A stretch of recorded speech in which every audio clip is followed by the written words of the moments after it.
ఈరోజు మా అమ్మ వాళ్ళ ఇంట్లో కొనుక్కున్నాను. పొద్దునైతే లేచాను 6:30కి. చాలా చలిగా ఉంది. అసలు ఈ రోజు అయితే ఎంత చలిగా ఉందో. సో నిన్న గ్యాస్ట్రిక్ వల్ల పెయిన్ అయితే చాలా వచ్చింది. నిన్న మధ్యాహ్నం నుంచి పప్పు తిన్నందుకేమో. ప్రెగ్నెన్సీలో నాకు పప్పు అస్సలు పడట్లేదు. సో అందుకని నేను కొన్ని వీడియోస్ అయితే చూశాను. దాంట్లో హాట్ వాటర్ ఇలా వేడి చేసుకొని తాగితే కొంచెం గ్యాస్ట్రిక్ ప్రాబ్లం తగ్గిద్ది, అది కాక మంచిది అన్నారు. అందుకని మార్నింగ్ లేచి ఇంకా కొంచెం హాట్ వాటర్ అయితే పెట్టుకున్నాను. ఈ హాట్ వాటర్ దేనికని దాంట్లో కొద్దిగా జీలకర్ర వేసి వేడి చేసుకొని అయితే తాగేసాను. ఇలా గ్యాస్ట్రిక్ ప్రాబ్లం వచ్చిన వాళ్ళు ఇలా తాగితే మంచిది అన్నారు. మీకు కూడా ఏమైనా ట్రిక్స్ తెలుసుంటే చెప్పండి. ఈరోజు మా అమ్మ వాళ్ళ ఇంట్లోనే కొనుక్కున్నాను కదా. నైట్ మా అమ్మను కన్నయ్య సినిమాకి పోయి వచ్చారు.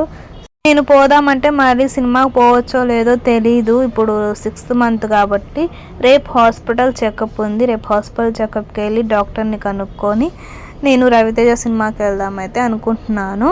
సో డాక్టర్ వెళ్ళొచ్చు అని అంటే మటుకి Chiranjeevi cinema and Raviteja cinema 2 cover చేద్దామైతే అనుకుంటున్నాను ఈ పండగకి. ఇంకా హాట్ వాటర్ అయితే వేడైపోయినాయి. చాలా అంటే చాలా ప్రశాంతంగా ఉంది తాగుతుంటే. అంతకుముందు అస్సలు తాగేదాన్ని కాదు ఫ్రెండ్స్. కొద్దిగా తాగితే ఏదో వామిటింగ్ వచ్చినట్టు అలా ఉండేది హాట్ వాటర్.